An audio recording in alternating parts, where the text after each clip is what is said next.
Well, hey. What's happening out there tonight, folks? Okay. Welcome to another edition of On the Cutting Room Floor. This is your host, Tony Ray Harvey.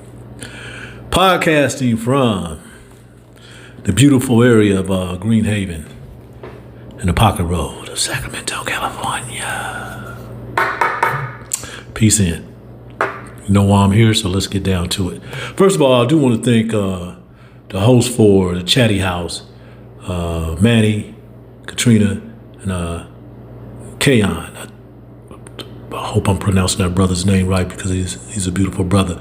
I was on there for about an hour or so after the game, and we talked a little bit about the game, and they were asking me questions about me and my career, and I really enjoyed every minute, every second that I had with them, because at the beginning I was having some technical difficulties, as I always do when I'm trying to do these podcasts with other platforms, but it worked out great. Now, and I want to thank them for doing what they're doing.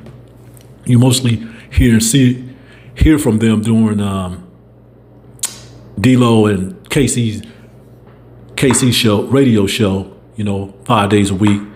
They're on there, in and out of there, and they they keep it entertaining just as well as Damian and Kenny. But I love them. I appreciate them inviting me on the show, because I know they had some other people that I'm aware of over the past few weeks.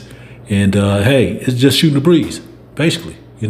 Just being Sacramento people, just being people. All right. They talk about sports. They talk about pop culture. Okay. They talk about music. They talk about everything. It's a gumbo mix. But I really appreciate that. I know I'm going to be on that show again. I did probably way more talking than I probably should. But it was because of them. They were interested in the work that I do, which is just not sports. I am a journalist. Let's get that straight. I don't play that game. All right? My life is not centered around one little discipline in this area. I mean this. Okay? I've been around for a long time, and I've been doing this for a long time. I know what this is about. And I was explaining to them the same thing. Okay? We are trusted members of the community. All right? We are trusted messengers to the people. And that's what I've tried to do. Never will be anything about me. It's about me going out, getting the information, and sharing it with the masses. But I don't want to get too much into that, because the reason why we're here is because the Sacramento Kings. The Sacramento Kings. The Sacramento Kings. Sacramento Kings. Hey. Sacramento Kings take out the Minnesota Timberwolves 115-104 at the Target Center in Minneapolis tonight. All right. With the signing of Jay Crowder, they are now 9-10. Minnesota Timberwolves, they fall to 8-10. Okay, and I know they was 11-12 coming into this game in the Western Conference, but if you've seen the game, oh boy, I mean, had these emotions going on, but the Kings brought it back. They brought the magic back. Okay, they brought the magic back. All right. I know the Timberwolves are playing on a back-to-back. They lost last night in a tough battle, but a lot of those players, played a lot of minutes on the Timberwolves. But that's what you're supposed to do when you're in that type of situation, and that's what you're supposed to do when you're on a 4-game losing streak, as the Kings were before they entered this game. Take care of your business. Now you have to roll up to Portland Trailblazers after the Thanksgiving day and try to get that win and come back Sacramento. You could be at 500. So basically a great win, some significant performances from some key people and some people that you wouldn't even expect. And I'm talking about Isaac Jones. He had a great game filling in tonight. As you know, Trey Lyles is out. He's out for 3 or 4 weeks. Tomorrow he's out with a back issue. They didn't say it was day-to-day or game-to-game, but I think he's going to be out for a while, because he probably came back too soon, because he was dealing with back tightness. He came back for the Clippers game, and I know why he came back for the Clippers game. He wanted to play in front of his hometown peeps and stuff. And I don't think he was medically ready at that time. So take your time, as much time that you need. I think there was some inflammation going on, so if there's some swelling or something like that, let that come down, and then get your treatment. Then you come on back. You come on right back and we'll do it again. But tonight, hey, it was done in strict fashion. I mean, De'Aaron Fox, Malik Monk. Woo, thank goodness you are back in the lineup. You are back on the roster after being out for 7 games. Wow. I have to say, there was some tense moments in that game, but hey, when you got somebody like Jay Crowder up on there, you feel comfortable about yourself. Okay, oh, you doing this? Oh, we got to win this game. Okay, because brother was out there, he was mixing it up with Julius Randle tonight. There was a lot of talking back and forth going on, a lot of chirping going on, And this was probably something that the Sacramento Kings fans have been looking for a long time. They got it tonight. My only thing is, why wasn't this man signed at the beginning of the season? Okay, I was skeptical about this. I really was skeptical about the signing, the way all these misadventures have been going on since this 4-game losing streak. No doubt about that. I am good enough to admit that. Some people don't. Okay, but I am. All right? That's the business of it. But that was a significant move. I know it's only one game. But that was much needed, okay? He has injected some life into this team, okay? This is really a good team. I don't care about all that, these teams are not good. Hey, if you get some players like that, you can do what you need to do to move up the charts, because you're not that far out of first place anyway in the NBA Western Conference. I love it. I did, but I don't want to get too far overboard with this because there are other games that we're going through. Okay, that was a good signing. Okay, Jay Crowder did start. Okay, see, he started and he played the first 3 minutes and 18 seconds in the first quarter, and then Isaac Jones came in. Speaking of some significant performance tonight, Isaac Jones come in. All right, the rookie. All right, about 6'9", 215, 220 or something like that, 6'8", whatever, but he's long everywhere. Scored 3 straight baskets. Got some key rebounds, all right? I think he ended up the night. Isaac Jones ended up the night with 8 points, 5 rebounds. He was 4 for 7 shooting from the floor. Okay. He had 1 assist. And he did that in 21 minutes of court time. 21 minutes of court time. Okay, 5 rebounds. He had 2 offensive rebounds. They needed that. They needed those 21 minutes out of him too, as much as they need the other statistical aspects of his game. They needed that. They're going to need that for a while too. Okay, Malik Monk, 11 for 16 shooting, 3 for 5 from 3-point territory, 2 for 3 free throw shooting. This was interesting too, right? He had 7 rebounds. Oh, excuse me. Malik had 8 rebounds, 9 assists, 1 steal. Okay, he did this in 34 minutes. But his other partner, who he'd been playing with practically all his life before Kentucky. These two are the duo. They are the magic duo, okay? Malik Monk had his day in court tonight. That was 27 points. But De'Aaron Fox, he had 26 points. He had 8 rebounds, 8 assists, and 2 steals in 37 minutes. He was 10 for 22 shooting from the floor, 3 from 8 from beyond the arc, 3 for 5 shooting from free throws. But that last stretch of that fourth quarter, it was Malik Monk and De'Aaron Fox. Malik Monk and De'Aaron Fox. Okay, Domantas Sabonis, 27 points, 12 rebounds, 5 assists, 1 block, 10 for 17 shooting from the floor. He made 1 of his 2 3-pointers in 33 minutes. Interesting thing about that, let's see that. Domas. Okay. One of the interesting things about Domas got a foul. He had got a foul, I want to say in the third quarter, in the middle of the third quarter. He had got his 5th foul. So he wasn't present for the remaining of that quarter. But he came back in the fourth quarter, he did not commit a foul, and he had several baskets in a row. Much needed basket. Okay? But they got the win. That was a scary point like that. No? How that happened, that turnover that led to him getting that fifth foul.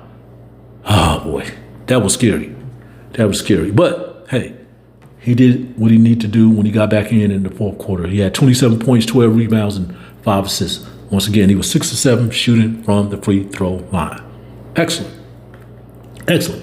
Keon Ellis, he had some back-to-back three-pointers in there too. That was much needed. Just a great effort. Just a great effort. Okay. Keegan, 8 points, 4 rebounds, 1 assist, 39 minutes. But you know he's always out there for the D. He didn't hit any of his threes, but that didn't matter. Okay, I gotta have that man out there on the court. And then Jay Crowder, 8 points, 4 rebounds, 1 steal. He was 3 for 5 shooting from the field, but he was 2 for 4 shooting beyond the arc. Okay, this is a 3-and-D guy. Okay, and he has championship experience. He's been with championship teams. That's the good part I like about it. Okay, he went to the NBA finals with Phoenix a few years ago, and he returned that. He went back there with the Miami Heat. Right, this is just a pure professional veteran right here. The Kings really needed that. Like I said, I'll say it again. You know, considering the way things was going, I don't know. This dude's been sitting on the shelf for quite some time. I know, and to be perfectly honest, in years past, I used to have him on my fantasy teams when he was playing in Boston because he was doing everything when he was playing in Boston. But, I mean, he's 33, 34 years old. I just didn't know if he still has some stuff going on, if he still could, churn out some stuff. But he did tonight. And he plays 27 minutes. So that's basically what it is. Okay, the Kings stopped the 4-game losing streak. They'll climb up probably like one spot, and they'll exchange that with the Minnesota Timberwolves, and then they'll move on to play the Portland Trailblazers. So I really didn't want to spend too much tonight explaining everything that was happening because, yes, tomorrow is Thanksgiving Day, and plus, I did that podcast with those great people earlier, but I just felt that I just, had to get in front of the mic and explain things from our perspective, okay? So, once again, 115 to 104, the Timberwolves, they look like they're in some trouble. That trade that they did is not working out for them at all. At all. Because now you're 8-10. And you was in the Western Conference Finals last season. And it looked like you was going to be there for a few more seasons. Then all of a sudden, you trade Karl Anthony Towns to the New York Knicks, shored up everything that's got going on with them for this. To keep going on, Anthony Edwards going to bring something up about the stuff. He ain't going to criticize the trade, but he's going to say something. All right? That team was pretty solid. I don't know why you would trade this guy away. It had to be something that was going on with the money, but you made the NBA Western Conference Finals. You did. All right? It was you and Dallas. Two teams that we didn't even expect to be, and it looked like the way things were going, Minnesota could have made it back there, but it's the NBA. It is the NBA. So hey, these things happen. But everything worked out well tonight. The Kings got the W, and that's really what I'm concerned about. And I'll just give a real recap. This particular game. Okay, and one of the good things about the Kings, they started off running. They haven't been doing that with these starts, and they've been having some terrible starts. But I did mention, Jay Crowder did start. And the T-Wolves led 33-31 after the first quarter, but the Kings got 15 points from their bench. That was really, really good. And Isaac Jones was a big part of that. Also, I'm learning about Isaac Jones. It seemed like he's a really decent passer too. There was a couple passes there that was some really athletic, creative dimes that he dropped and stuff like that. I like that. Okay, so in the second quarter, the Kings were trailing 39-37, but they mounted a 16-2 run completed with a basket by Malik Monk, to make the score 53-41. So the Kings led 69-57 at halftime. Domas had 18 points, Fox had 15 points, and Monk had 14 points in the first half. Isaac Jones, as I mentioned, he scored all his 8 points in the first half. That was a big help. Okay, I won't go all into that. We're going to the third quarter. Yes, Sabonis picked up his 5th foul when the Kings was leading 77-72 at the 5:36 mark of the third quarter. Okay, yeah, the Kings led 71-57 early in that third quarter, but the Wolves, they produced a 29-10 output to end the frame, leading 86-81. That fourth quarter was totally different. Okay, the T-Wolves were leading 98-86. The Kings go on a 30-6 run to close out the game. They got 38 points from the bench. Monk had 27 points, 8 rebounds, 9 assists, and 1 steal. So that's pretty much ended that. And another interesting thing that the Kings, they scored 64 points in the paint to the Timberwolves 36. They had 18 fast break at 50, excuse me, I'm talking way too fast. They had 18 fast break points to the Timberwolves 9, which is pretty interesting there because both of these teams are not really fast breaking teams statistical wise. I think the Timberwolves is 29th in fast break points and the Kings is 28th going into the game in fast break points. So that is that. And like I said, I don't want to take this too far because they do have a game in Portland. I'm getting ready for this day tomorrow myself, and then I'll come back after this game in Portland, with another podcast, and then we'll be attending the game on Sunday when the Kings take on the San Antonio Spurs, 6 o'clock Pacific Standard Time. Good win, but we still got a long ways to go. I just hope that they can get this win on Friday so they can come back 500 even. They'll be 10-10 if they can get this win. If not, they're going to be 9-11. I ain't looking forward to that. So I want to thank y'all for stopping in, checking this out. I'm going to keep doing this as long as I possibly can. But majority of these podcasts will be after away games. I'll mention it again, when I'm covering the home games at G1C, Golden One Center, I'm extremely busy after the game. So by the time I get home, I don't really want to do anything else but concentrate on what work that I need to finish up and then go to bed. Or, those type of things. But there will be a time that I will talk after one of these home games, but that's basically what the deal is right now. So all I ask for you, since you're tuning in, if you are tuning in for the first time, hit the subscribe button and thumbs up. I appreciate that. I will be back. Sacramento Kings over the Minnesota Timberwolves, 115-104. Peace, love, and solidarity. I'm out.